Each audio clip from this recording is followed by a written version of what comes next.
La noche era densa, cargada de un silencio que parecía gritar. En un pequeño pueblo al norte de México, en el verano del 2003, la luz de una luna pálida se filtraba por las grietas de una ventana rota. Dentro de una casa modesta, un charco de sangre se extendía lentamente sobre el suelo de madera, reflejando el destello de una lámpara que parpadeaba sin cesar. En el centro de la habitación, un hombre yacía inmóvil, con los ojos abiertos, fijos en el techo, como si aún pudiera ver el instante en que su vida se desvaneció. A pocos metros, una joven de apenas 19 años, con las manos temblorosas y el rostro pálido, sostenía un cuchillo de cocina. Sus labios murmuraban algo, pero no había palabras, solo un eco de caos que resonaba en su mente. Sobre la mesa, una carta arrugada, escrita con furia, aguardaba como un testigo silencioso de un odio que había crecido en las sombras durante años. Bienvenidos a un nuevo capítulo de nuestro viaje hacia lo más oscuro de la mente humana. Hoy los llevaremos a un caso que no solo estremece por su brutalidad, sino por lo que revela sobre los secretos que guardamos, los que nos consumen, hasta que no queda más que una chispa que lo incendia todo. Esta es la historia de un crimen que sacudió a un pueblo entero, un crimen que comenzó con una carta, unas palabras garabateadas con tinta negra que escondían un rencor tan profundo que nadie pudo prever su desenlace. Pero, ¿qué lleva a una joven aparentemente normal a cruzar la línea hacia lo impensable? ¿Qué secretos guardaba esa carta que la policía encontraría horas después, manchada con gotas de sangre? Y lo más inquietante, ¿qué verdad oculta yace detrás de este acto que aún hoy sigue generando preguntas sin respuesta? Prepárense, porque lo que están a punto de descubrir los arrastrará a un túnel donde la moral se tambalea, donde la línea entre víctima y victimario se difumina, y donde la verdad es mucho más perturbadora de lo que cualquier titular podría contar. Este no es solo un crimen, es una ventana a la fragilidad de la mente humana, a cómo el dolor, cuando se entierra demasiado profundo, puede transformarse en algo aterrador. ¿Están listos para adentrarse en esta historia y enfrentar las preguntas que nadie quiere hacerse? ¿Qué harías si el odio que guardas en silencio comenzara a hablar? ¿Y si ese odio tuviera un plan? Antes de continuar, déjenos conectar con ustedes. Si sienten el mismo escalofrío que nosotros al imaginar esa escena, si quieren que más personas descubran estos relatos que nos obligan a mirar lo que normalmente evitamos, dejen un me gusta. Ese simple gesto hace que estas historias lleguen a más buscadores de la verdad, a aquellos que, como ustedes, no temen enfrentar lo inexplicable. Y en los comentarios, escriban: estoy listo para descubrir la verdad oculta. Al hacerlo, no solo se suman a esta comunidad de mentes curiosas, sino que se convierten en parte de un movimiento que busca entender lo que muchos prefieren ignorar. Gracias por estar aquí, por ser de los pocos que se atreven a mirar de frente a las sombras. Reflexionemos por un momento. Este caso no es solo una noticia del pasado. Nos recuerda lo vulnerables que somos todos, lo fácil que es cruzar un límite cuando el dolor se acumula en silencio. Nos hace preguntarnos: ¿cuántas veces hemos estado cerca de alguien que lleva un secreto así de oscuro? ¿Cuántas veces hemos ignorado las señales pensando que todo está bien? Esta historia no solo cuenta un crimen, sino que destapa una verdad universal. El mal no siempre viene de afuera. A veces crece dentro, en los lugares donde nadie mira. Y lo que viene a continuación es aún más inquietante. Prepárense, porque lo que sigue contiene una revelación clave que cambiará para siempre la forma en que ven la mente humana. Manténganse con nosotros porque este viaje apenas comienza, y la verdad que está por desvelarse los hará cuestionar todo lo que creían saber sobre la justicia, el odio y el corazón humano. El pueblo de San Isidro, enclavado en las áridas tierras del norte de México, parecía suspendido en el tiempo. En el verano de 2003, las calles polvorientas se llenaban de murmullos al atardecer, cuando los vecinos se reunían bajo los porches para escapar del calor sofocante. Las casas de adobe, con sus paredes agrietadas por el sol, guardaban historias simples, familias trabajadoras, risas infantiles, y el eco de una vida tranquila que raramente se veía interrumpida. Pero en una de esas casas, en la calle de los Nogales, algo oscuro se gestaba, algo que nadie en el pueblo podía imaginar. La casa de los Mendoza era, A simple vista, como cualquier otra. Un patio con geranios marchitos, una puerta de madera que crujía al abrirse, y una familia que, desde afuera, parecía unida. Pero las apariencias engañan, y en el interior de esas paredes, un silencio opresivo había comenzado a devorar todo lo que alguna vez fue amor. María, de 19 años, era la menor de los Mendoza. Quienes la conocían la describían como una joven callada, de mirada esquiva, con una sonrisa que rara vez alcanzaba sus ojos. Había crecido bajo la sombra de su padrastro Javier, un hombre robusto de 45 años, con un carácter que oscilaba entre la risa estruendosa y un temperamento que podía helar la sangre. Javier había llegado a la vida de María y su madre, Carmen, cuando María tenía apenas 6 años. Al principio todo parecía perfecto. Carmen, viuda tras un accidente que nunca hablaba, encontró en Javier una promesa de estabilidad. Él trabajaba como mecánico en el taller del pueblo, y aunque no era rico, traía un sueldo fijo y una presencia que llenaba el vacío que la muerte del padre de María había dejado. Pero lo que comenzó como un nuevo capítulo pronto se convirtió en una pesadilla que nadie veía venir. En el pueblo, los rumores eran escasos, pero existían. Algunos decían que Javier tenía un lado oscuro, que sus bromas en el taller escondían una frialdad que ponía nerviosos a los más observadores.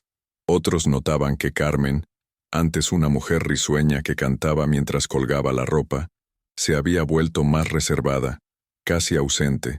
María, por su parte, parecía desvanecerse con los años.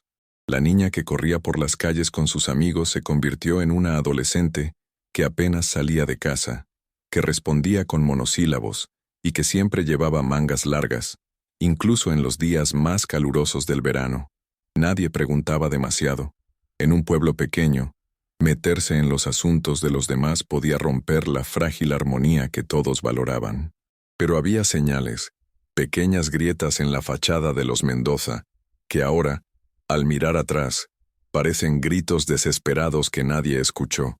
Dentro de la casa, el ambiente era sofocante, no solo por el calor de julio, sino por la tensión que se acumulaba como una tormenta a punto de estallar.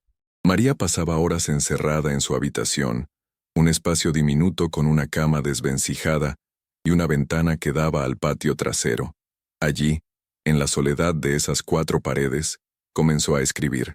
No eran diarios de sueños o deseos, como los de cualquier joven de su edad. Eran cartas, páginas y páginas llenas de palabras que destilaban rabia, dolor y un odio que crecía como una planta venenosa. Esas cartas no estaban dirigidas a nadie en particular, pero todas tenían un destinatario implícito: Javier. En ellas, María desahogaba lo que no podía decir en voz alta, lo que no podía compartir con su madre ni con el mundo. Frases como, no soporto verte respirando en esta casa, o, algún día pagarás por lo que nos haces, se repetían, escritas con una caligrafía que temblaba de furia. Esas cartas eran su refugio, su válvula de escape, pero también su condena, porque cada palabra que escribía la acercaba más a un punto sin retorno. Carmen, atrapada entre su amor por María y su dependencia de Javier, parecía ciega a lo que ocurría, o tal vez no quería ver. Había momentos en que María intentaba hablar, dejando caer frases sueltas, insinuaciones veladas sobre el comportamiento de Javier, pero Carmen, agotada por años de lucha y miedo, las desestimaba con un «no exageres, hija», o un suspiro que cerraba cualquier conversación. Para María, cada rechazo era como un clavo más en el ataúd de su esperanza. La casa, que debería haber sido un hogar, se había convertido en una jaula donde el silencio era el verdadero carcelero. Y en ese silencio, el odio de María crecía, alimentado por años de resentimientos acumulados, de noches sin dormir, de promesas rotas y de una verdad que nadie quería enfrentar. En el pueblo, la vida seguía su curso. Nadie sospechaba que, en la casa de los Mendoza, el tiempo se estaba agotando. Nadie notaba que los ojos de María, antes llenos de vida, ahora brillaban con algo diferente, una determinación fría, casi inhumana. Nadie sabía que, en la quietud de esas noches de verano, ella había comenzado a planear algo que cambiaría todo. La carta que encontraron después, la que estaba sobre la mesa aquella noche fatídica, no fue escrita en un arranque de ira. Fue el resultado de años de dolor, de un grito que nunca salió de su garganta, de un plan que se gestó en la oscuridad. Pero, ¿qué había en esa carta que explicaba todo? ¿Qué verdad había estado escondiendo María? ¿Y por qué decidió que la única salida era un acto irreversible? El sol de agosto de 2003 quemaba con una intensidad implacable en San Isidro, pero dentro de la casa de los Mendoza, el calor era lo de menos. La tensión que flotaba en el aire era tan densa que parecía absorber todo el oxígeno. María, con sus 19 años, se movía por la casa como un espectro, evitando los ojos de Javier, cuyos pasos resonaban como advertencias en el suelo de madera. Carmen, atrapada en su propio mundo de negación, pasaba los días cocinando, limpiando y fingiendo que todo estaba en orden. Pero no lo estaba. Las grietas en la fachada de aquella familia, que alguna vez pareció sólida, comenzaban a hacerse visibles, aunque solo para aquellos que se atrevían a mirar de cerca. Y María, con su silencio, era la única que realmente veía cuánto se había roto todo. En el pueblo la vida de los Mendoza seguía siendo un misterio a medio descifrar. Los vecinos notaban pequeños detalles que, en retrospectiva, parecían pistas de un rompecabezas macabro. Doña Rosa, la anciana que vivía al otro lado de la calle, recordaba haber visto a María sentada en el patio trasero, mirando al vacío durante horas, con un cuaderno en las manos. A veces, la joven escribía con tanta furia que el lápiz parecía a punto de romperse. Pensé que era una poeta o algo así, diría después doña Rosa, con la voz temblorosa por el peso de lo que vino después. Pero María no escribía poemas. Sus palabras eran un torrente de emociones reprimidas, un grito mudo contra la presencia de Javier en su vida, contra las noches en que su risa llenaba la casa mientras Carmen fingía no escuchar los susurros de miedo de su hija. Javier, por su parte, mantenía una imagen impecable en el pueblo. En el taller de mecánica, era el hombre que siempre tenía una broma lista, que ofrecía una cerveza a los clientes y que hablaba de su familia con un orgullo que sonaba convincente. Pero había momentos en que su máscara se deslizaba. Un comentario cortante, una mirada que duraba demasiado, un silencio que pesaba más que sus palabras. Algunos de sus compañeros en el taller notaban que, cuando hablaba de María, su tono cambiaba. No era cariño lo que se percibía, sino algo más difícil de definir, algo que ponía la piel de gallina. Pero nadie decía nada. En un pueblo como San Isidro, donde todos se conocían, cuestionar a alguien como Javier era como abrir una caja que nadie quería tocar. En casa, las cosas eran diferentes. María vivía en un estado de alerta constante. Cada crujido de la casa, cada portazo, cada risa de Javier le erizaba la piel. Había aprendido a moverse con cuidado, a no provocar, a no existir demasiado. Pero el odio que llevaba dentro no se apagaba. Al contrario, crecía con cada día que pasaba. Las cartas que escribía en su habitación se habían convertido en algo más que un desahogo. Eran un mapa de su dolor, un registro de cada humillación, cada palabra hiriente, cada momento en que Javier la hacía sentir como si no valiera nada.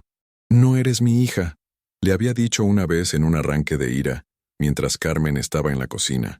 Esa frase se quedó grabada en María, como un veneno que se filtraba en su sangre. No era su hija, pero vivía bajo su techo, bajo su control, y eso era suficiente para que Javier ejerciera un poder que nadie cuestionaba. Una noche, mientras María escribía en su habitación, escuchó una discusión en la sala. Las voces de Javier y Carmen se alzaban, rompiendo el silencio que normalmente reinaba en la casa. No era la primera vez que discutían, pero esta vez había algo diferente, algo más crudo. María se acercó a la puerta, con el corazón latiendo con fuerza, y escuchó fragmentos de la conversación. Carmen, con la voz quebrada, hablaba de dinero, de facturas sin pagar, de promesas rotas. Javier respondía con desprecio, con palabras que cortaban como cuchillos. «Si no te gusta, vete, pero no te llevarás a María», dijo, y su tono tenía una amenaza que hizo que María se estremeciera. No era la primera vez que Javier usaba su presencia como una carta de poder sobre Carmen, pero esa noche algo cambió. María sintió que el odio, que hasta entonces había sido un fuego lento, comenzaba a arder con una intensidad que no podía controlar. Días después, María hizo algo que nunca había hecho antes. Encontró una caja vieja en el desván, un lugar donde Javier guardaba herramientas oxidadas y recuerdos que nadie tocaba. Allí, escondida entre trastos, encontró una carta que no era suya. Era una hoja amarillenta, escrita a mano, con una caligrafía que no reconocía. Las palabras eran pocas, pero su peso era inmenso. Si no haces lo que digo, todos sabrán la verdad. No había firma ni fecha, pero María supo de inmediato que esa carta era importante. No sabía quién la había escrito, ni a quién estaba dirigida, pero algo en su instinto le dijo que era una pieza clave, un secreto que Javier guardaba con celo. Guardó la carta en su habitación junto a las suyas, y por primera vez en mucho tiempo, sintió que tenía algo que podía usar, algo que podía cambiar el juego. Pero incluso mientras María comenzaba a planear, el ambiente en la casa se volvía más opresivo. Javier parecía más irritable, sus palabras más cortantes, sus miradas más pesadas. Carmen, por su parte, se hundía aún más en su silencio, como si supiera que algo estaba a punto de romperse, pero no tuviera la fuerza para detenerlo. María, atrapada entre el miedo y la rabia, seguía escribiendo, pero ahora sus cartas eran diferentes. Ya no eran solo lamentos, eran planes, ideas, promesas oscuras que escribía con una calma aterradora. Algún día, escribió una noche, el silencio se acabará. Y mientras el pueblo dormía, ajeno a la tormenta que se gestaba en la casa de los Mendoza, María comenzaba a trazar una línea que no tenía vuelta atrás. El calor de finales de agosto en San Isidro era implacable, pero en la casa de los Mendoza, el verdadero peso no venía del sol, sino de los secretos que se acumulaban como polvo en los rincones. María, con la carta misteriosa que había encontrado en el desván guardada bajo su colchón, sentía que tenía en sus manos algo más que papel. Era una llave, una puerta hacia una verdad que aún no entendía del todo, pero que intuía podía cambiarlo todo. Cada noche, cuando el silencio de la casa era roto solo por el zumbido de los grillos, María releía aquellas palabras. Si no haces lo que digo, todos sabrán la verdad. La frase resonaba en su mente como un eco que se negaba a apagarse. ¿Qué verdad? ¿Quién había escrito esas palabras? Y lo más importante, ¿por qué Javier guardaba esa carta como si fuera un tesoro envenenado? En los días que siguieron al hallazgo, María comenzó a observar a Javier con una atención casi obsesiva. Cada gesto, cada palabra, cada mirada, era una pieza más del rompecabezas que estaba decidida a armar. Javier, ajeno a la tormenta que crecía en la mente de María, seguía con su rutina. Salía al taller al amanecer, regresaba al atardecer con el olor a aceite y sudor impregnado en la ropa, y llenaba la casa con su presencia imponente. Pero María notaba cosas que antes había pasado por alto. La forma en que Javier revisaba su teléfono móvil, un modelo viejo que apenas usaba, pero que miraba con una intensidad extraña cuando creía que nadie lo veía. La manera en que se aseguraba de cerrar con llave la puerta del desván cada vez que subía a buscar algo, y sobre todo, la forma en que sus ojos se oscurecían cuando María entraba a una habitación, como si su sola presencia fuera una amenaza. Carmen, mientras tanto, parecía desvanecerse aún más. Sus movimientos eran mecánicos, como si estuviera atrapada en un bucle de supervivencia. Preparaba la comida, lavaba la ropa, respondía a las preguntas de Javier con frases cortas y evasivas, pero había momentos, pequeños instantes, en que María veía algo en los ojos de su madre, un destello de miedo, de culpa, de algo que no podía nombrar. Una noche, mientras fregaba los platos, Carmen dejó caer un vaso que se hizo añicos contra el suelo. Javier, sentado en la sala, levantó la cabeza y gruñó algo ininteligible. María, que estaba en su habitación, escuchó el sonido del vidrio roto y luego un silencio que le heló la sangre. Cuando salió al pasillo, vio a su madre arrodillada, recogiendo los fragmentos con manos temblorosas. «No fue nada», murmuró Carmen, sin mirarla, pero María sabía que no era solo un vaso roto. Era otra grieta, otro pedazo de su hogar que se desmoronaba. En su habitación, María seguía escribiendo. Sus cartas, que antes eran un desahogo caótico, ahora tenían un propósito más claro. Ya no eran solo lamentos, eran un plan, un mapa hacia una liberación que ella aún no podía definir del todo. Escribía con una precisión casi quirúrgica, detallando cada injusticia, cada momento en que Javier la había hecho sentir pequeña, invisible, pero también escribía sobre la carta del desván, sobre las preguntas que la atormentaban. ¿Era una amenaza contra Javier? ¿O era Javier quien amenazaba a alguien más? María no tenía respuestas, pero cada palabra que escribía la acercaba más a una decisión que la aterraba, y al mismo tiempo, la llenaba de una extraña calma. No puedo seguir viviendo así, escribió una noche, con la luz de una vela como única compañía. Si nadie más lo detiene, lo haré yo. Un día, mientras Javier estaba en el taller, María decidió arriesgarse. Sabía que él guardaba más cosas en el desván, cosas que podrían darle pistas sobre la carta. Con el corazón latiendo con fuerza, subió las escaleras crujientes, asegurándose de que Carmen estuviera ocupada en la cocina. El desván era un caos de cajas polvorientas, herramientas olvidadas y recuerdos de una vida que parecía pertenecer a otra familia. María buscó con cuidado, moviendo objetos con manos temblorosas, hasta que encontró una caja de metal cerrada, con un candado pequeño. No había forma de abrirla sin romperlo, y sabía que hacerlo alertaría a Javier. Pero mientras sostenía la caja, sintió un peso que no era solo físico. Había algo ahí dentro, algo que Javier no quería que nadie viera, y María estaba decidida a descubrir qué era. Esa misma noche, algo cambió en la dinámica de la casa. Javier llegó más tarde de lo habitual, con el rostro tenso y una botella de cerveza en la mano. No dijo nada, pero su silencio era más intimidante que sus palabras. Carmen, que normalmente evitaba cualquier confrontación, pareció reunir algo de valor y le preguntó por qué había llegado tarde. La respuesta de Javier fue un gruñido, seguido de un comentario cortante sobre el dinero que Carmen gastaba en cosas inútiles. María, desde el pasillo, escuchó todo, y aunque no dijo nada, algo en su interior se endureció. Esa noche, mientras escribía en su cuaderno, añadió una línea que no había escrito antes. No es solo por mí, es por ella también. La idea de proteger a su madre, de liberarla de la sombra de Javier, comenzó a tomar forma, como un veneno que se mezclaba con su odio. En el pueblo, nadie sospechaba lo que se estaba gestando. Los vecinos seguían con sus vidas, ajenos a la tormenta que se acumulaba en la casa de los Mendoza. Pero había algo en el aire, una sensación de que algo estaba a punto de romperse. María, con la carta del desván y sus propios escritos como únicos aliados, sentía que el tiempo se agotaba.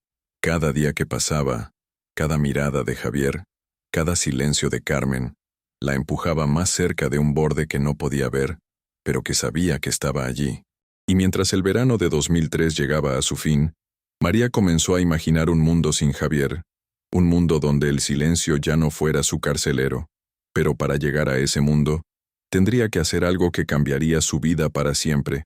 El verano de 2003 en San Isidro comenzaba a desvanecerse, dejando tras de sí un aire seco que olía a tierra y despedida. En la casa de los Mendoza, el tiempo parecía moverse a un ritmo diferente, como si cada segundo estuviera cargado de una electricidad que nadie podía ignorar. María, con sus 19 años, y un corazón que latía entre el miedo y la determinación, sentía que estaba al borde de algo irrevocable. La carta del desván, con su amenaza críptica, seguía siendo un misterio, pero también un faro que iluminaba un camino que María nunca pensó que recorrería. La caja de metal cerrada con candado, que había encontrado en el desván, se había convertido en una obsesión. No sabía qué había dentro, pero algo en su interior le susurraba que esas respuestas podían ser la clave para liberarse de la sombra de Javier. Los días en la casa se habían vuelto insostenibles. Javier estaba más errático que nunca. Su humor oscilaba entre una jovialidad forzada y una rabia que parecía a punto de explotar. Una tarde, mientras María ayudaba a Carmen a pelar papas en la cocina, Javier entró con el rostro enrojecido, no por el calor, sino por algo que llevaba dentro. Tiró un puñado de billetes arrugados sobre la mesa y gruñó: «Esto es lo que sobró. No me pidas más». Carmen, con la mirada baja, asintió sin decir nada. María, que observaba desde el otro lado de la mesa, sintió que la furia le subía por la garganta. No era solo el dinero, ni las palabras de Javier, era la forma en que él dominaba cada rincón de la casa, cada respiro de sus vidas. Esa noche, mientras escribía en su cuaderno, María garabateó una frase que no había escrito antes. No es suficiente con soñar su ausencia, hay que hacerla realidad.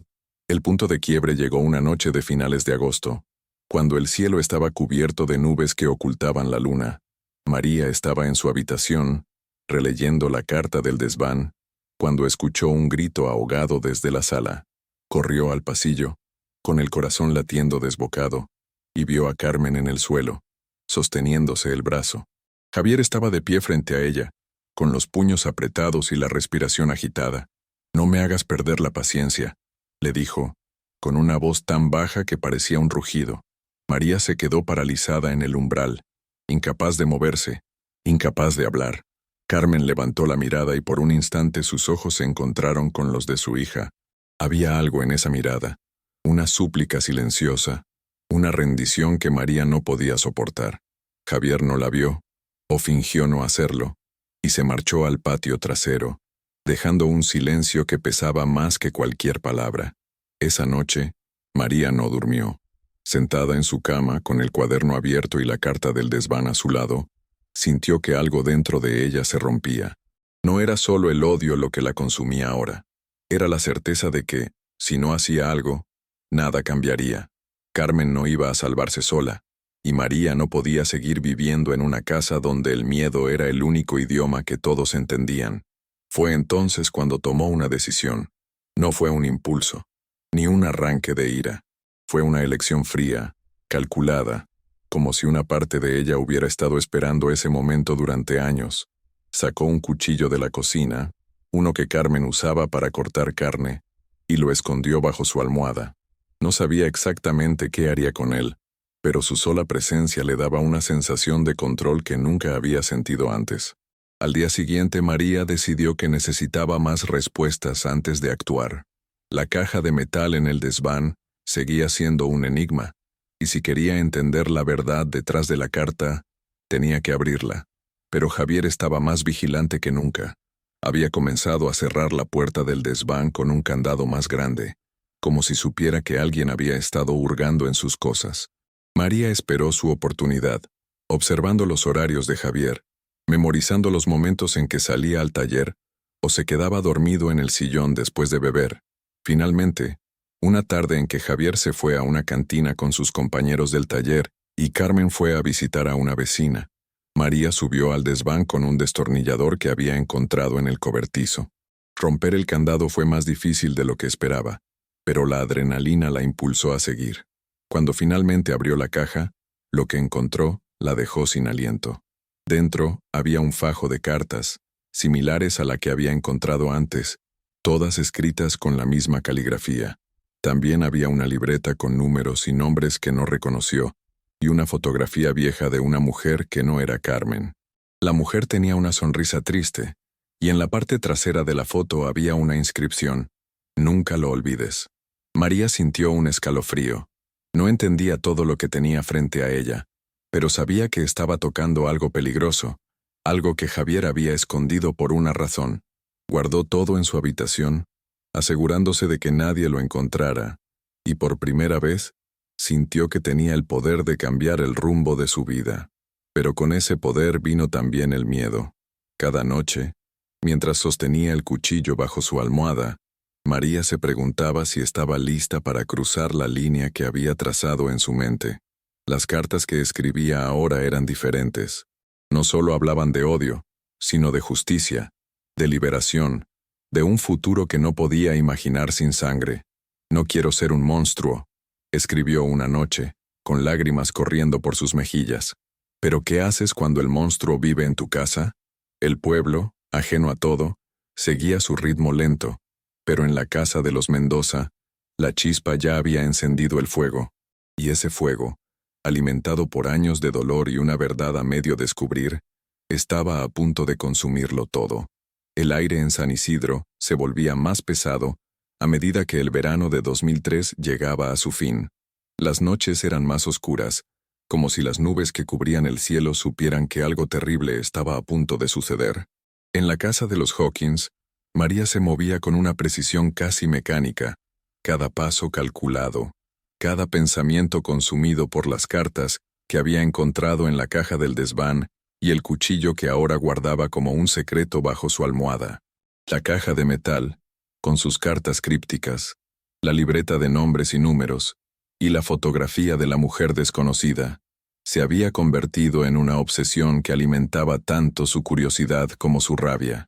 Cada palabra escrita en esas cartas, cada número en la libreta, parecía susurrarle que Javier escondía algo mucho más oscuro de lo que ella había imaginado. Pero incluso con esas pistas en sus manos, María sentía que estaba parada al borde de un abismo, a punto de dar un paso que no tenía vuelta atrás. La casa de los Mendoza era ahora un campo minado. Javier, cada vez más paranoico, revisaba las puertas y ventanas con una frecuencia que ponía los nervios de María al límite. Sus ojos, que siempre habían sido intimidantes, ahora parecían buscar algo, como si supiera que sus secretos estaban en peligro. Carmen, por su parte, vivía en un estado de negación tan profundo que apenas hablaba. Sus manos temblaban al servir la comida, y sus ojos evitaban los de María como si temiera lo que podría encontrar en ellos. La noche del grito de Carmen, cuando María la vio en el suelo sosteniéndose el brazo, había cambiado algo en la joven. No era solo odio lo que sentía ahora, era una necesidad desesperada de proteger, de salvar, de romper las cadenas invisibles que las ataban a Javier. Pero esa necesidad venía acompañada de un miedo que la mantenía despierta por las noches. El cuchillo bajo su almohada, como un recordatorio constante de la línea que estaba a punto de cruzar. María pasaba horas encerrada en su habitación, estudiando los documentos que había encontrado. Las cartas, todas escritas con la misma caligrafía temblorosa, hablaban de promesas rotas, de deudas que no eran solo económicas, de una verdad que podía destruirlo todo. La libreta, llena de nombres y números, parecía un registro de transacciones, pero no eran solo números. Algunos nombres estaban acompañados de palabras como debe o pagado, y María reconoció al menos 2 nombres de personas del pueblo, personas que evitaban a Javier en las calles. La fotografía de la mujer, con su sonrisa triste y la inscripción, «Nunca lo olvides», era la pieza que más la perturbaba. ¿Quién era ella? ¿Por qué Javier guardaba esa foto con tanto cuidado? María comenzó a sospechar que Javier estaba involucrado en algo mucho más grande que las discusiones domésticas, algo que podía explicar su control sobre la casa, su poder sobre Carmen, y la forma en que el pueblo parecía girar a su alrededor sin cuestionarlo. Una tarde, mientras Javier estaba en el taller y Carmen en el mercado, María decidió arriesgarse de nuevo. Regresó al desván, buscando cualquier cosa que pudiera completar el rompecabezas. Encontró una bolsa de plástico escondida detrás de una viga, dentro de una caja de herramientas vieja. Al abrirla, su corazón se detuvo. Había dinero, fajos de billetes atados con ligas, más de lo que María había visto en su vida. Junto al dinero, había una nota escrita a mano. Última advertencia. Paga o lo sabrán. La caligrafía era la misma que en las otras cartas. María sintió un nudo en el estómago. Esto no era solo un secreto familiar, era algo que podía involucrar a más personas, algo que podía ser la razón por la que Javier actuaba como si tuviera el control absoluto. Pero también era una prueba, una arma que María podía usar. Esa noche, María tomó una decisión final. No podía seguir viviendo en esa casa, en ese silencio que la asfixiaba. El cuchillo que había escondido con tanto cuidado ya no era solo un objeto, era una promesa, una salida. Pero antes de actuar, necesitaba entender todo. Fue al taller de Javier, aprovechando que él estaba en una reunión con los dueños de la gasolinera local.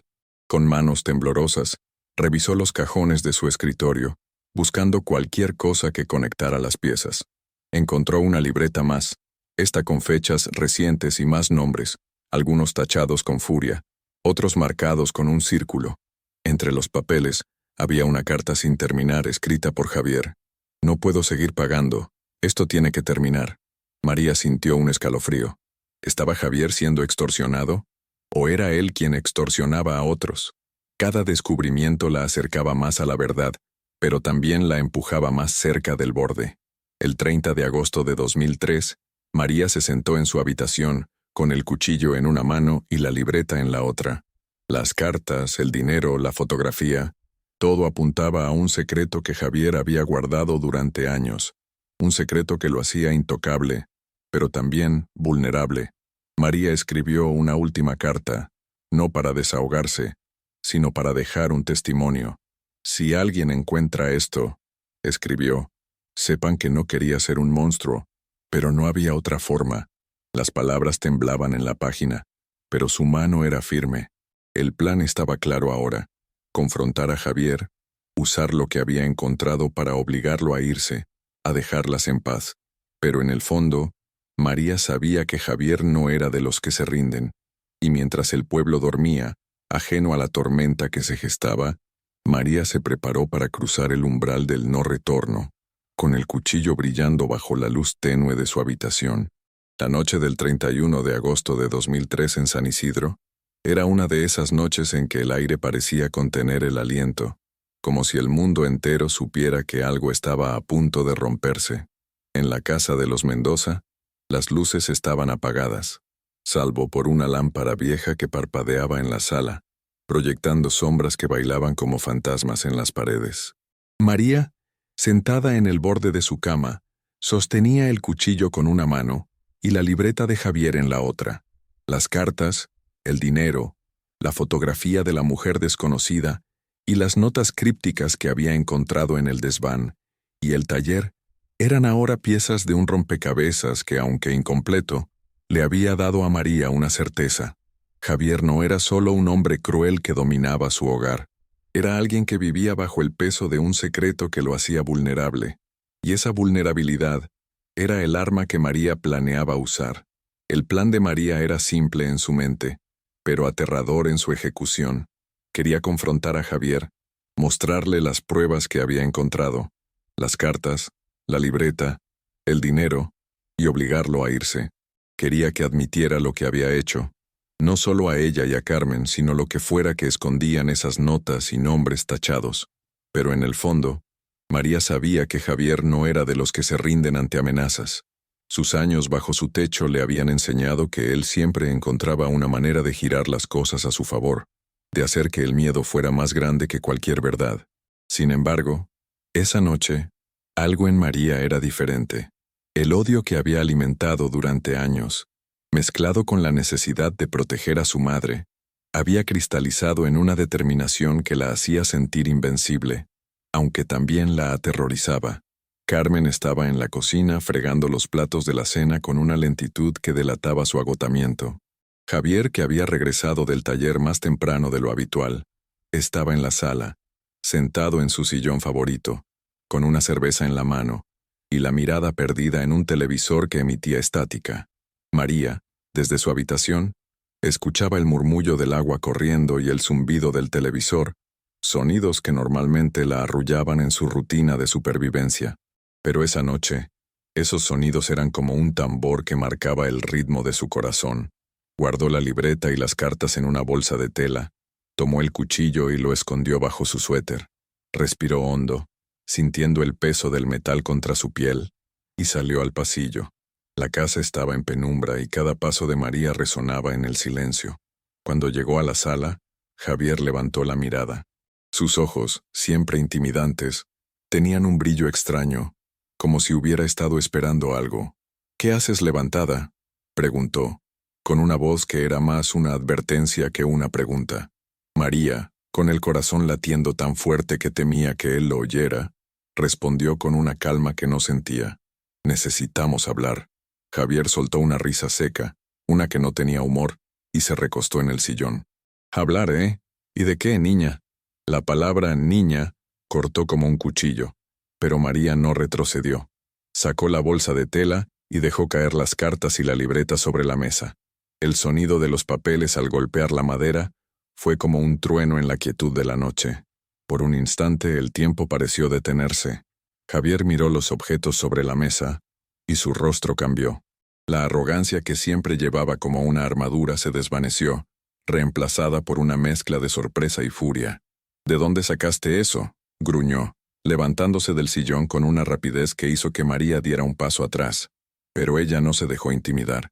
«Sé lo que has estado escondiendo», dijo, su voz temblando pero firme. «Sé que alguien te está amenazando. Sé que tienes miedo. Y sé que has hecho cosas que no quieres que nadie sepa». Las palabras salieron como un torrente, cada una cargada de años de resentimiento. Javier dio un paso hacia ella, y María, instintivamente, sacó el cuchillo de debajo de su suéter, sosteniéndolo con manos temblorosas. El ambiente en la sala se volvió eléctrico, como si el aire mismo estuviera cargado de violencia contenida. Javier se detuvo, sus ojos fijos en el cuchillo, y por primera vez, María vio algo en él que nunca había visto: incertidumbre. Pero no duró. «¿Crees que puedes asustarme con eso?», dijo, con una sonrisa torcida que no llegaba a sus ojos. «No sabes nada, María. No sabes lo que está en juego». Antes de que ella pudiera responder, Carmen apareció en el umbral de la cocina, con las manos aún húmedas por el agua de los platos. «¿Qué está pasando?», preguntó, su voz apenas un susurro. Pero ni María ni Javier la miraron. Estaban atrapados en un duelo silencioso, un enfrentamiento que había estado gestándose durante años. María, con el cuchillo aún en la mano, señaló la libreta. «Dile, Javier. Dile a mi madre qué es esto. Dile quién es la mujer de la foto. Dile por qué guardas todo esto». Cada palabra era un desafío, pero también un ruego. Quería respuestas, pero también quería que Carmen viera, que entendiera, que dejara de fingir que todo estaba bien. Javier, sin embargo, no respondió. En lugar de eso, dio un paso más hacia María, y fue entonces cuando todo se desmoronó. Lo que pasó en los siguientes segundos fue un borrón de movimiento, gritos y caos. Cuando el silencio volvió a la casa, Javier estaba en el suelo. La sangre comenzaba a extenderse, y María, con el cuchillo en la mano, miraba la escena con una mezcla de horror y alivio. La carta que había escrito esa noche, la que dejaba como testimonio, estaba ahora en la mesa, manchada con gotas de sangre, un eco de la verdad que nadie en San Isidro estaba preparado para enfrentar. El silencio que siguió al caos en la casa de los Mendoza era tan denso que parecía ahogar todo lo demás. La lámpara de la sala, que parpadeaba intermitentemente, proyectaba un resplandor tenue sobre el cuerpo de Javier, inmóvil en el suelo, mientras la sangre se filtraba entre las tablas de madera, formando un charco que reflejaba la luz como un espejo roto. María, de pie, con el cuchillo aún en la mano, sentía que el mundo se había detenido.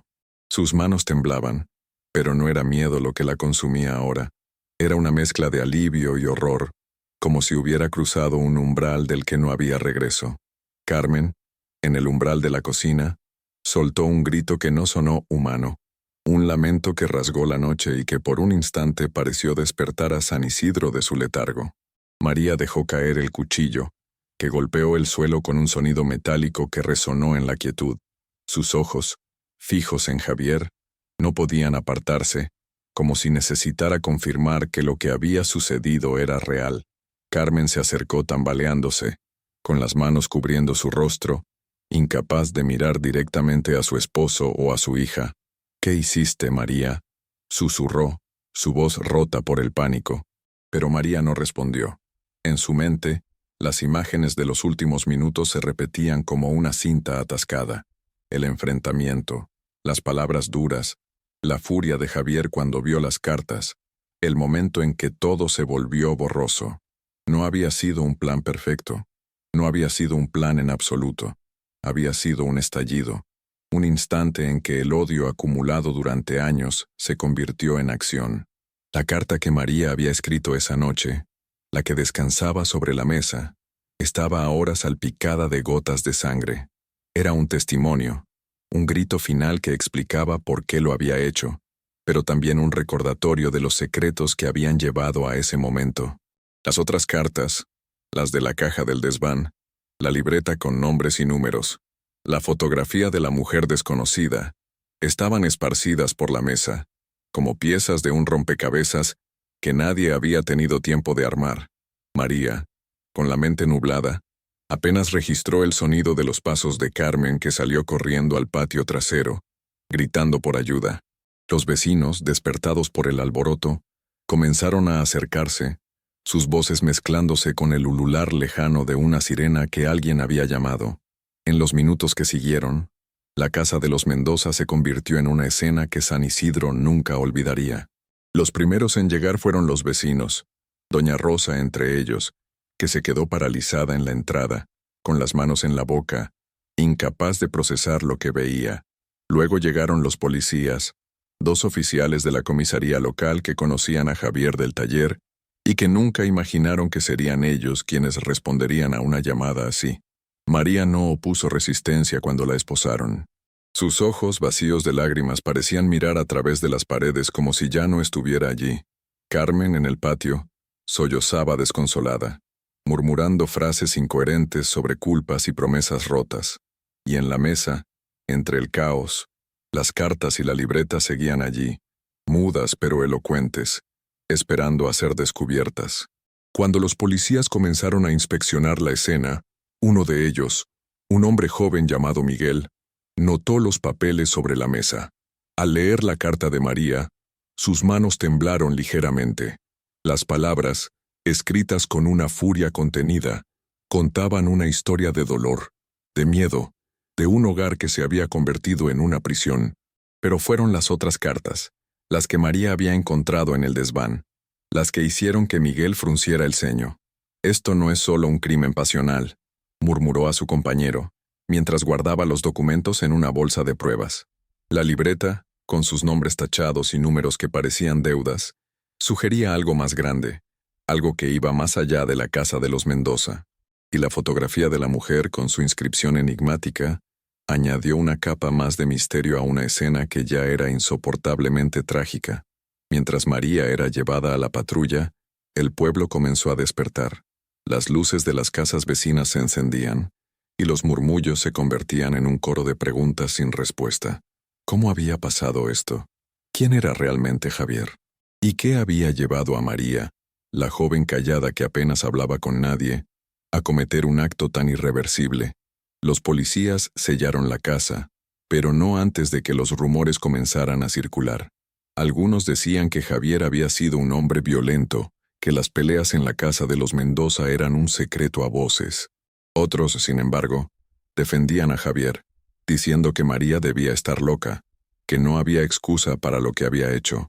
Pero nadie, ni siquiera los más cercanos, sabía de las cartas, de los secretos que María había desenterrado, ni de la verdad que esas páginas escondían. En la comisaría, María permaneció en silencio. Cuando le preguntaron por qué lo había hecho, no respondió. Sus manos, aún manchadas de sangre seca, descansaban en su regazo, y su mirada estaba fija en un punto invisible, pero en su mente, las palabras de su última carta resonaban. No quería ser un monstruo. Había querido salvar a su madre, liberarlas a ambas, pero ahora, en la frialdad de una celda, comenzaba a entender el precio de su decisión. Mientras tanto, en la casa de los Mendoza, las pruebas seguían esperando, listas para revelar una historia que iba mucho más allá de una noche de violencia. La verdad, enterrada en esas cartas y nombres, estaba a punto de salir a la luz, y con ella, un secreto que cambiaría la forma en que San Isidro veía a Javier, a María y a sí mismo. El amanecer del 1 de septiembre de 2003 trajo consigo un silencio inquietante a San Isidro. La noticia del crimen en la casa de los Mendoza se había extendido como el fuego en un campo seco, y el pueblo, que hasta entonces había vivido en una calma aparente, ahora vibraba con murmullos y preguntas.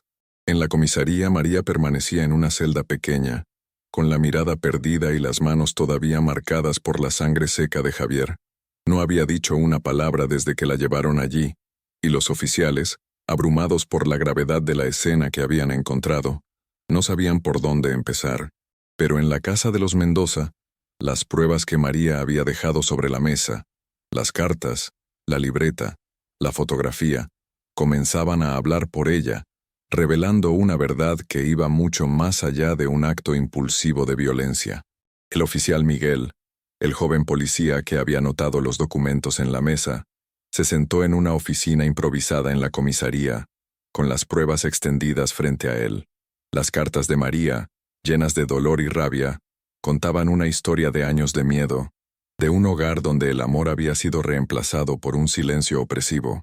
Pero eran las otras cartas, las que María había encontrado en el desván, las que empezaban a dibujar un cuadro más amplio. Escritas con una caligrafía temblorosa, hablaban de deudas, de amenazas, de una verdad que podía destruir vidas.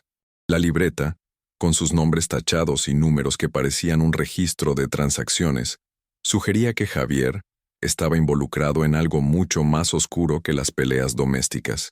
Y la fotografía de la mujer, con su inscripción «Nunca lo olvides», era un enigma que Miguel no podía ignorar. Mientras tanto, Carmen, destrozada por el dolor y la culpa, fue llevada a la comisaría para ser interrogada. Sentada frente a un escritorio, con los ojos hinchados por el llanto, apenas podía hablar. Cuando le preguntaron sobre Javier, sobre María, sobre lo que había pasado en la casa, sus respuestas eran fragmentadas, llenas de pausas largas y suspiros que parecían llevar el peso de años. «No lo sé», repetía, como si esas palabras pudieran protegerla de la realidad. Pero cuando Miguel le mostró la fotografía de la mujer, algo cambió en el rostro de Carmen. Sus manos temblaron, y por un instante pareció que iba a desmoronarse. «No sé quién es», murmuró, pero su voz era tan frágil que nadie le creyó.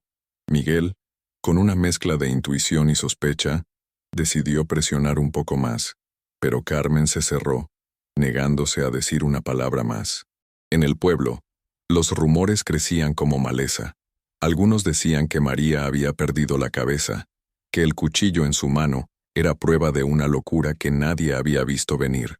Otros, los que conocían a Javier de cerca, empezaban a susurrar cosas diferentes, que siempre había tenido un lado oscuro, que sus negocios en el taller no eran tan limpios como parecían, que había hombres en el pueblo que evitaban cruzarse con él.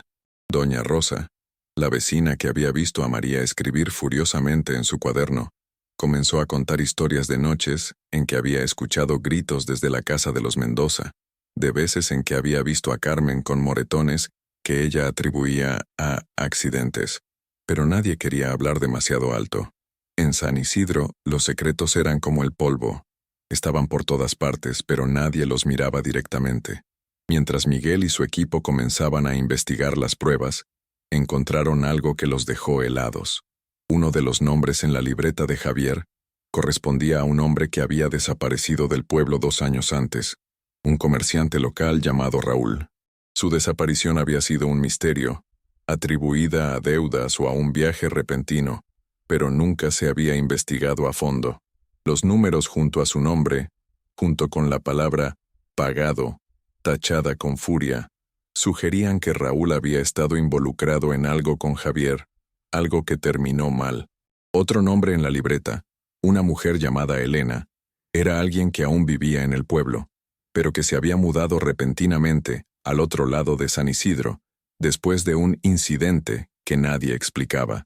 Miguel decidió visitarla, y lo que encontró fue una mujer nerviosa con la mirada esquiva, que se negó a hablar de Javier pero dejó caer una frase que se quedó grabada en la mente del oficial. «Hay cosas que es mejor no saber». La fotografía de la mujer desconocida fue la clave que comenzó a desentrañar el misterio. Miguel, con la ayuda de un colega que tenía contactos en la ciudad, rastreó la imagen hasta una base de datos policial. La mujer era Ana, una antigua empleada del taller donde trabajaba Javier, que había desaparecido en 1999. Su caso nunca se resolvió, y su familia, que vivía a 2 horas de San Isidro, había dejado de buscar respuestas después de años de silencio. La inscripción en la foto, «Nunca lo olvides», ahora parecía una advertencia, una súplica, o quizás una amenaza. ¿Había estado Javier involucrado en la desaparición de Ana? ¿Era eso lo que las cartas del desván intentaban ocultar? Y, lo más inquietante, ¿qué papel jugaba Carmen en todo esto? Porque cada vez que Miguel intentaba hablar con ella, su silencio era más elocuente que cualquier confesión. Mientras las piezas del rompecabezas comenzaban a encajar, María seguía en su celda, atrapada en un mundo de pensamientos que no compartía con nadie. En su mente, las imágenes de aquella noche se repetían: el cuchillo, la furia de Javier, el grito de Carmen. Pero también había algo más, un destello de alivio que la aterrorizaba. Había querido proteger a su madre, liberarlas a ambas, pero ahora se preguntaba si había cruzado una línea que la convertía en algo que nunca quiso ser. En la casa de los Mendoza, las pruebas seguían hablando, y la verdad, enterrada durante años bajo capas de miedo y silencio, comenzaba a salir a la luz. Pero esa verdad traería consigo más preguntas, más dolor, y una revelación que cambiaría para siempre la forma en que San Isidro veía a sus propios fantasmas. El sol del mediodía del 2 de septiembre de 2003 caía con fuerza sobre San Isidro, pero en la comisaría, donde el aire estaba cargado de polvo y tensión, el calor era lo de menos. María seguía en su celda, un espacio pequeño y húmedo que parecía reflejar el peso de su silencio. Sus manos, ahora limpias de sangre pero marcadas por el recuerdo de aquella noche, descansaban inmóviles en su regazo. No había hablado desde su arresto, y su mirada fija en las grietas de la pared parecía perdida en un lugar al que nadie más podía acceder. Mientras tanto, en una oficina al final del pasillo, el oficial Miguel y su equipo se sumergían en las pruebas recolectadas en la casa de los Mendoza. Cada carta, cada nombre en la libreta, cada detalle de la fotografía abriendo una puerta hacia una verdad que San Isidro no estaba preparado para enfrentar. Las cartas del desván, con su caligrafía temblorosa y sus amenazas veladas, apuntaban a un secreto que Javier había guardado durante años.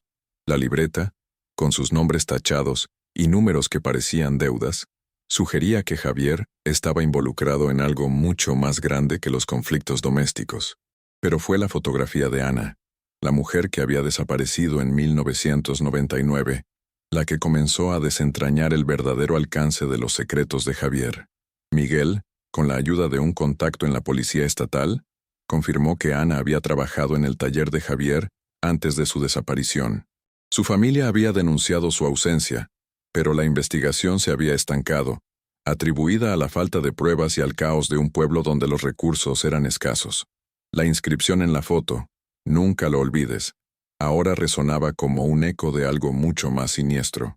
Miguel decidió interrogar a Elena, la mujer cuyo nombre aparecía en la libreta de Javier.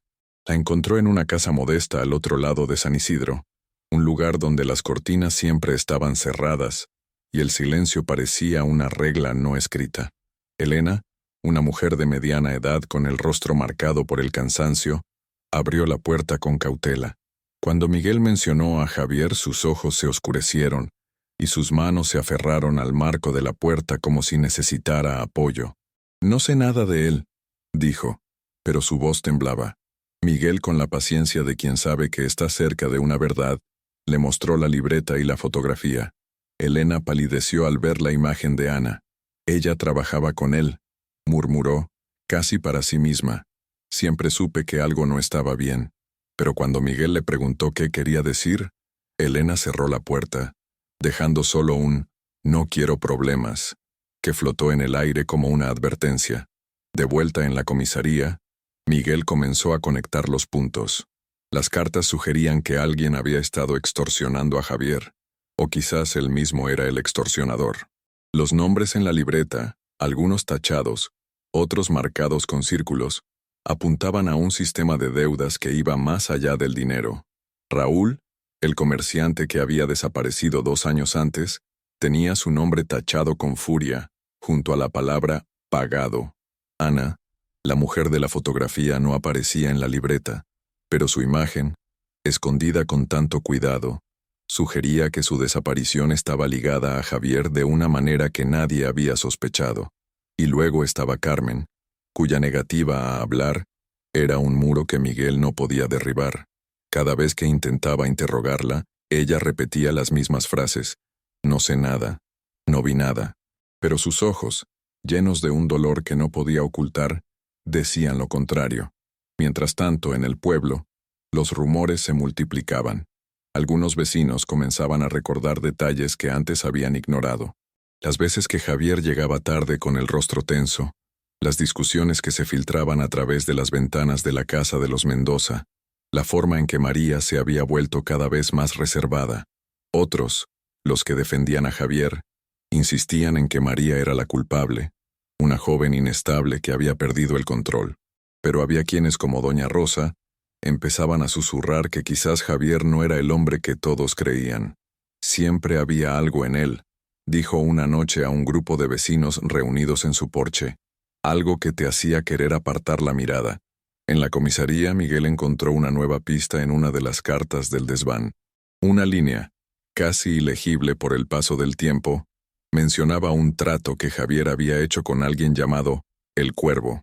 El nombre no aparecía en la libreta, pero Miguel lo reconoció de inmediato. El Cuervo era un apodo que circulaba en los rumores del pueblo, un hombre que se decía estaba involucrado en actividades que nadie nombraba en voz alta.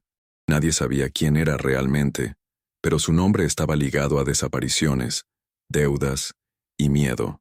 Miguel decidió que necesitaba encontrar a este hombre, pero hacerlo significaba adentrarse en un mundo que San Isidro prefería ignorar. Mientras la investigación avanzaba, María seguía en su celda, atrapada en un silencio que era tanto su refugio como su prisión.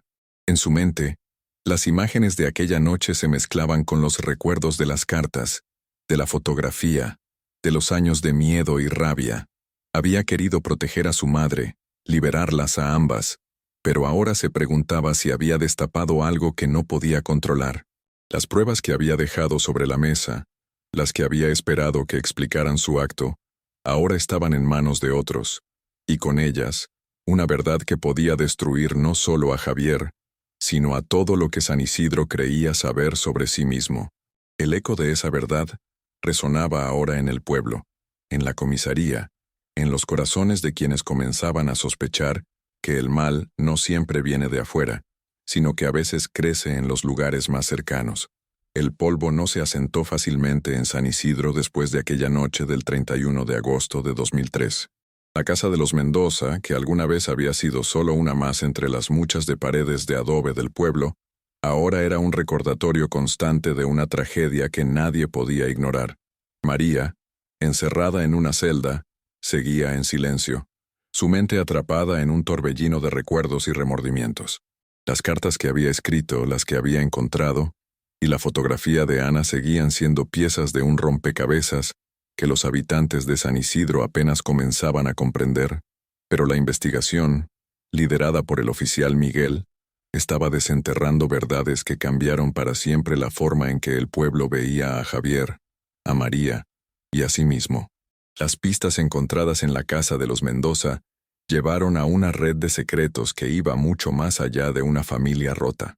La libreta de Javier, con sus nombres tachados y números que parecían deudas, apuntaba a un sistema de extorsión que involucraba a varias personas del pueblo.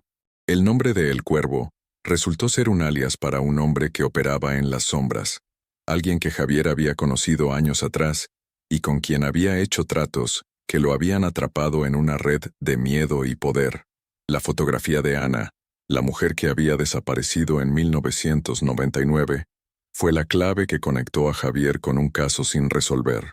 Aunque nunca se encontró evidencia directa de que él fuera responsable de su desaparición, las cartas sugerían que Ana había sabido algo que no debía, algo que la convirtió en una amenaza. Y Carmen, cuya negación había sido su refugio durante años, finalmente comenzó a hablar, admitiendo entre lágrimas que había sospechado cosas, pero que el miedo a perder lo poco que tenía la había mantenido ciega. María, en su juicio, fue un enigma. No negó lo que había hecho, pero tampoco lo explicó. Sus cartas, leídas en la corte, pintaron un cuadro de una joven atrapada en un hogar donde el miedo era el aire que respiraba. Los fiscales argumentaron que su acto fue premeditado, un crimen nacido del odio. La defensa, sin embargo, habló de una joven que había actuado para proteger a su madre, para liberarse de un hombre cuya crueldad iba más allá de las paredes de su casa. El pueblo, dividido, no sabía qué creer. Algunos veían a María como una víctima que se había roto bajo el peso de años de sufrimiento. Otros, como un monstruo que había cruzado una línea imperdonable. Pero todos coincidían en una cosa: La verdad que salió a la luz después de aquella noche cambió a San Isidro para siempre. La investigación no solo reveló los secretos de Javier, sino también los del pueblo mismo. Los nombres en la libreta llevaron a interrogatorios, confesiones y, en algunos casos, arrestos. El cuervo nunca fue encontrado, pero su sombra dejó un rastro de miedo que persiguió a San Isidro durante años. Carmen, consumida por la culpa, se mudó a otra ciudad, incapaz de enfrentar las miradas de los vecinos, y María, sentenciada a prisión, se convirtió en una figura que el pueblo nunca olvidaría. Una joven que, en su búsqueda de justicia, había desenterrado un mal mucho más profundo de lo que nadie esperaba. Felicidades a ustedes, los que han llegado hasta el final de esta historia. Han atravesado un túnel oscuro, enfrentando verdades que muchos prefieren ignorar. Este caso no es solo una tragedia, es un recordatorio de lo frágil que es la línea entre el bien y el mal, de cómo el silencio puede ser tanto una prisión como una arma. Nos hace preguntarnos, ¿qué habríamos hecho en el lugar de María? ¿Cuánto dolor puede soportar una persona antes de que se rompa? Y lo más inquietante, ¿cuántos secretos como estos están escondidos en los lugares que llamamos hogar? Ahora, los invitamos a ser parte de esta búsqueda de la verdad.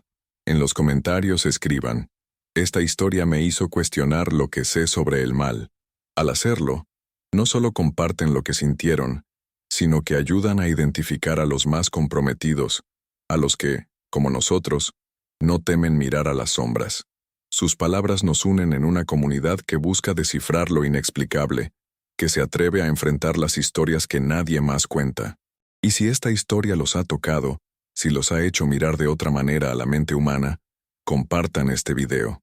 Hagan que más personas descubran lo que yace oculto, porque cada vista, cada comentario, es un paso hacia la luz, un desafío al silencio que permitió que estos secretos crecieran.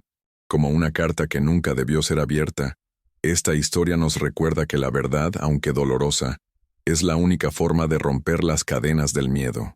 Suscríbanse al canal, únanse a esta comunidad de buscadores de lo enigmático, y mantengan viva esa chispa de curiosidad que los trajo hasta aquí, porque en las sombras, donde nadie quiere mirar, es donde se esconden las historias que cambian todo.